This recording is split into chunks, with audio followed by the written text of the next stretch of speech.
extremely tense moments yesterday, guys, during the Trump-Zelensky White House visit, where they basically just ascended into a shouting match, into a big argument, about 10 minutes of arguing. We're going to listen in, we're going to react to today. It was insane. They said on the BBC it was one of the most crazy things they've ever seen in recent history, having this debate, talking about, of course, the Ukraine-Russia war. And I'm not biased towards any of these people. I have no skin in the game. I'm not from the US or from Ukraine. So we're going to analyze this one fairly. Like, comment, subscribe. Let me know your thoughts in the comments down below. This is insane. It seems like Trump is pissed off, from my point of view, that they're spending a lot of money on the war, and then he's telling Zelensky that it's not going to work out in their favor. They spent 350 billion, something like that. So wild. And since Zelensky's saying, well, you can't back out because then Russia will win and we're giving up land, which again is bad. Of course, you don't want the Russians who, invaded this country to win, guys. You can't have a country going around invading places. Like, it just seems insane as well. So yeah, both people have good points in this one. Let's hear what they have to say. He broken this ceasefire. He killed our people and he didn't exchange prisoners. We signed the exchange of prisoners, but he didn't do it. What kind of diplomacy, JD, you are speaking about? What do you mean? It means you're right on that. He's right on that point. So he starts arguing with JD Vance because, of course, Putin is a dictator. He started basically, not aligning to the ceasefire. It's not a good thing when the guy says he's going to be a ceasefire, there's going to be this type of stuff, and then they break it, they don't give back prisoners and things. There's been atrocities from Russia, absolutely, guys. The government. Talking about the kind of diplomacy that's going to end the destruction of your country. Yes, but if you Mr. President, with respect, I think it's disrespectful for you to come into the Oval Office and try to litigate this in front of the American media. Right now, you guys are going around and forcing conscripts to the front lines because you have manpower problems. You should be thanking the President for trying to bring an end to this conflict. Have you ever been to Ukraine that you say what problems we have? I have been to. Come once. I've actually watched and seen the stories, and I know what happens is you bring them on a propaganda tour, Mr. President.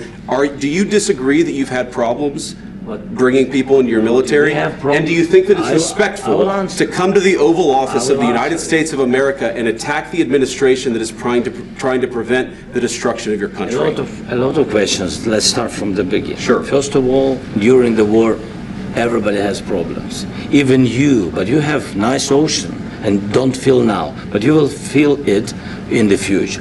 God bless. You don't know that. God bless. God bless. You will not have war. Don't tell us what we're going to feel. We're trying to solve a problem. Don't tell us what we're going to feel. Yeah, I think that up to that point, JD Vance thinks he's like the big bollocks. I think that Zelensky actually was like, have you ever even been to Ukraine? Like, you don't know what the hell's going on. So he's basically kind of slapped him down. I think Zelensky slapped down JD Vance. But then Trump is like a beast, guys. He's a beast negotiator. He was like, don't tell us how we're going to feel, okay? Because there's an ocean. It almost seems like there's sort of like not a threat there, but it almost seems like there's sort of like don't tell us how we're going to feel. And then he says we're going to be powerful, we're going to be strong. Just because there's an ocean there, if anything happens, we're going to be taking, of course, the necessary actions to push back against Russia, right? Not telling you. Because you're in no position to dictate that. Remember this. You're in no position to dictate what we're going to feel. We're going to feel very good. Feel influence. We're going to feel very good and very strong. You will feel influence. He's saying we're going to feel strong. We're going to feel, almost like, people would say toxic positivity. He said we're going to feel strong. You can't tell us how we're going to feel. It's just, yeah, it's unbelievable. Trump is just a beast, dude. Like, right now, not in a very good position. You've allowed yourself to be in a very bad position, and he happens to be right about it. From the very beginning of the war. You're not in a good position. You don't have the cards right now. With us, you start having cards. Right now, you don't. You're playing cards. You're playing cards. You're gambling with the lives of millions of people. You're gambling with World War III. You're gambling with World War III. And what you're doing is very disrespectful to the country, this country, that's backed you far more than a lot of people said they should have. Have you said thank you once? This entire meeting? No, in this entire meeting, have you said thank you? You went to Pennsylvania and campaigned for the opposition in October. Offer some... Yeah, so Trump basically exploded there because he started kind of talking over him and was like, what the hell are you talking about? And then he's saying, they just feel, I feel like the US government, like Trump and these guys, I feel like to me they feel very disrespected because he's kind of coming over there, you know, in a sort of a, you know, place of non-power, like, because without the US, I know a lot of people don't like to say the US run the world, but they do. You can say it all you want, but if they didn't run the world, why is he coming to them for funding? Okay, why is he looking for money from the US? Why wouldn't he be looking for money from China? Or why isn't he looking for money from the EU? Okay, because they don't have it. They don't run anything, the EU or any other country in the world. The US run everything. They run the show. So yeah, for people saying that, it's the stupidest thing ever. They just feel a bit disrespected, because if you're asking somebody for money, you should be coming like groveling, thank you, like really, you know, appreciative and stuff like that. And I feel like it's almost like he feels like it's expected now, and Trump and JD Vance are like, this is not expected. You know, you don't you don't have any money from us unless you want peace, basically. And you know, they think he wants the war to keep going. I'm not really sure what exactly his point is. It's really bad. The options are pretty bad. Either they surrender to Russia, and then they give up the whole country, basically, or they keep going and lose more people, and inevitably that war, as Trump says, you're going to lose eventually, because, you know, it's just whatever. That's what he's saying. I mean, I don't know if that's actually reality. I mean, it seems like it. I'm not really sure. I'm not a flipping geopolitical expert, but yeah. And then they're just like pissed off because they keep asking for more money and they don't want an end to it. I'm not really sure. Yeah, it's a kind of a wild situation. Words of appreciation for the United States of America and the president who's trying to save your country. Please, you think that if you will speak very loudly about the war, He's not speaking loudly. He's not speaking loudly. Your country is in big trouble. Wait a minute. No. You've done a lot of talking. Your country is in big trouble. I know. You're not winning. You're not winning this. You have a damn good chance of coming out okay because of us. Mr. President, we are staying in our country, staying strong from the very beginning of the war. We've been alone, and we are thankful. I said thanks you haven't in been this alone. cabinet, you and haven't not been only alone. in this cabinet. We gave you, through this stupid president, $350 billion. You voted we gave for you your military president. equipment, You and voted you men for are your brave, president. but they had to use our military. What about If you didn't have our military equipment, you invited if me you to didn't speak. have our military equipment, this war would have been over in 2 weeks. In 3 days, I heard it from Putin. In 3 days, this is something Maybe new. less. In 2 weeks, of course, yes. It's going to be a very hard thing to do business like this. I tell you. Just say thank you. I said a lot of times to American people. Accept that there are disagreements, and let's go litigate those disagreements rather than trying to fight it out in the American media when you're wrong. We know that you're wrong. But you see, I think it's good for the American people to see. Trump is like pushing him around and stuff. Yeah, that was one of the most insane moments I've ever seen. Like, really wild moment. Trump looking like a damn bully over there, pushing around this little short midget guy. You know, and these big guys are pushing around. And just seems like, yeah, like, I'm not really sure exactly how this is gonna end. I don't even really want to comment too much on what's going on. I just thought this was a wild video, you know. What's going on over there. I think it's very important. That's why I kept this going so long. You have to be thankful. You don't have the cards. Thankful. You're buried there. Your people are dying. You're again, running low on soldiers. Listen, please, you're running Mr. low President. on soldiers. It would be a damn good thing. Mr. And then you tell us, I don't want a ceasefire. I don't want a ceasefire. I want to go and I want this.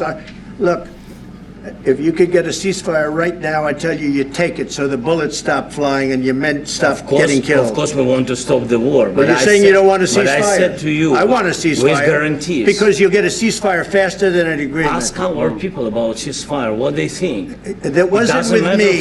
That wasn't with me. That was with a guy named Biden, who was not a smart person. That was with just roasting Biden as well. Biden is just catching strays everywhere. Obama. It was your president. Excuse me. That was with Obama, who gave you sheets, and I gave you javelins. Yes. I gave you the javelins to take out all those tanks.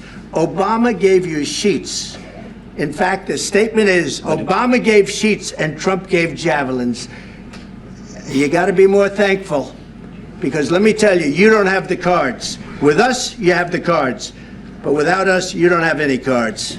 So a few things to comment on here, guys. You know, because everyone thinks, oh, Chris, you know, who do I agree with? Like I said, I don't really have a horse in this race. But of course, Trump, man, it seems like is a little bit of a hypocrite too. Because when Bibi, Yahoo, when he came over, he's there, oh, Mr. President, and he's pushing in his chair, and he's like being all nice to him, and like, you know, we all know, okay, with what's going on with that. But then when a guy comes over that he can bully, that he can push around, he kind of acts up and starts bullying this guy. It's just like a little bit like, yeah, I see both aspects for it, so. Question to Mr. Vice President. I'm sorry, here. It'll be a tough deal to make, because the attitudes have to change. What if Russia breaks ceasefire? What if Russia breaks peace talks? What do we do then? I understand that it's a heated conversation right now. What are you saying? She's asking, what if Russia breaks the ceasefire? What if anything? What if a bomb drops on your head right now? Okay? What if they broke it? This is the most entertaining 10 minutes I've ever seen in my life, you know. Like, yeah, it's like, and this is what I think is going to happen. They'll have a ceasefire, they'll end the war, quote unquote, for the next 3-4 years, however long Trump is in office, because Trump is saying they won't bomb anybody while he's in office. That may be true. I probably believe that Trump is a strong dude. He's going to be like, no, you don't bomb anyone, Putin, okay, because he's friends with him. And then what's going to happen is, after those 4 years, let's say some other left wing, another Biden comes in, Kamala, whatever, they'll just start up the war again and invade Ukraine again, you know? So it's kind of like a never-ending cycle. Like, I don't think that Putin's ever going to stop the invasion, you know what I mean? It just seems like kind of crazy that they think, okay, it might end for 3-4 years, but if any left-wing or person comes in, it's just, yeah, a Democrat comes in again, it's going to be just a war again, you know, crazy. I don't know. They broke it with Biden because Biden, they didn't respect him. They didn't respect Obama. They respect me. Let me tell you, Putin went through a hell of a lot with me. He went through a phony witch hunt where they used him and Russia. You ever hear of that deal? That was a phony Hunter Biden, Joe Biden scam. Hillary Clinton, Shifty Adam Schiff. It was a Democrat scam. And he had to go through that. And he did go through it. We didn't end up in a war. And he went through it. He was accused of all that stuff. He had nothing to do with it. It came out of Hunter Biden's bathroom. It came out of Hunter Biden's bedroom. It was disgusting. And then they said, oh, the laptop from hell was made by Russia. The 51 agents. The whole thing was a scam. And he had to put up with that. He was being accused of all that stuff. All I can say is this. He might have broken deals with Obama and Bush, and he might have broken them with Biden. He did, maybe. Maybe he didn't. I don't know what happened. So he's saying, yeah, like I said, he's not going to break the deal for the next 3 or 4 years, but what happens after that? What happens when Trump leaves? You know, Putin will probably break that deal again, let's be honest. But he didn't break them with me. Yeah, it's kind of crazy. I mean, what do you guys think? Leave a comment. Moving on from the debate with Zelensky, somebody in the Oval Office asks him point blank, why don't you wear a suit? We're going to discuss this one, guys. We're going to discuss a little philosophical reasoning behind this one as well. Like, comment, subscribe, let me know your thoughts, and let's hear exactly the question he has to say. Mr. President, I got 2 questions for you. You think ultimately your legacy will be the peacemaker and not the president that led this country into another war and ended foreign wars? And I've got a question. I hope it will. I mean, I hope I'm going to be remembered as a peacemaker. This would be a great thing if we could do this. I'm doing this to save lives more than anything else. Second is to save a lot of money, but I consider that to be far less important. So I hope I'm going to thank you, Brian, for that question. It was a nice question. I hope I'll be known and recognized as a peacemaker. This would be a great thing to solve. This is a very dangerous situation. You know, this could lead to a third world war. This was headed in the wrong direction. If this election were lost, if we didn't win this election, and by the way, we won it by a lot. That was a mandate. We won every swing state. We won the popular vote by millions and millions of votes. We won everything. The districts, you look at the areas of red, take a look at a map. This was a big mandate. And yeah, it was definitely in Trump's favor this time. Trump definitely overly won massively this time. It was like a landslide, actually. This was one of the things I said, we're going to get this thing settled. If we didn't win, I think this could have very well ended up in a third world war, and that would not have been a good situation. What was your second question? My second question for President Zelensky: why don't you wear a suit? Why don't you wear a suit? You're at the highest level in this country's office, and you refuse to wear a suit. Just want to see if do you own a suit? Yeah, problems. A lot of Americans have problems with you not respecting I don't have the such. office. I will wear a costume after this war will finish. Okay. Yes, maybe one. Maybe something like this. Yours. Sir. Yes. That'd be great. Maybe something better. I don't know. Maybe something better, he said. We will see. Maybe something cheaper than Thank you. President Trump. So yeah, interesting question, and there's two sides to that, guys. Now, I'm talking about the suit question. A little bit of philosophy. Like, you know, I was discussing this with people close to me. Like, if you think about it, you know, he used to wear a suit, and he used to wear a suit walking around and stuff, Zelensky. But now that they're in a world war, they're basically in a world war for themselves. But they're in a massive war, so he wants to kind of change the tune. He wants to be in a suit that's more in an outfit that's more fitting to like a war zone, right? Because obviously he could be in a war very, very soon himself. Like he could be on, you know, the front lines or something maybe, or he's trying to basically say that it's wartime now. You know, we're wearing war outfits. We're not wearing suits anymore. Suits are for diplomats, right? But on the other side, the Americans are like, you know, we wear suits in the Western world. Like we wear suits. It's like respectful. America seems like they are hell bent on they just love the respect aspect of it. So yeah, there's two different sides to it. They're saying, why aren't you being respectful to our people? Come here, dress correctly, you know, be professional, whatever. So there's two different sides to it. Let me know your thoughts, guys. I'm just throwing the questions out there. Okay, yeah, it seems insane. Like you definitely don't want Russia to be invading, you know, sovereign countries and trying to take back places. That's not how people conduct business. And obviously in Europe and stuff, you know, and America, they obviously support Ukraine. Okay, and then Russia, you know, is not doing something good. Okay, that's basically the moral of the story there. But at the same time, Trump doesn't like the way he's not maybe respectful and he's not, you know, being diplomatic or whatever. So I don't know, guys. Seems like there's beef there for this guy, and then for other people, you know, BB, these other countries, there's just, you know, pushing in their chairs and groveling to them a little bit. So yeah, it seems like a bit of a crazy situation yesterday. Let me know your thoughts. I love you guys all. If you want to support me, hit that join link to become a member of my channel for loads of perks there, guys. Group chats, like-minded individuals in a group chat so we can talk. And yeah, let me know your thoughts, guys, as well. Stay free, and I'll see you all in the next one, guys. Peace.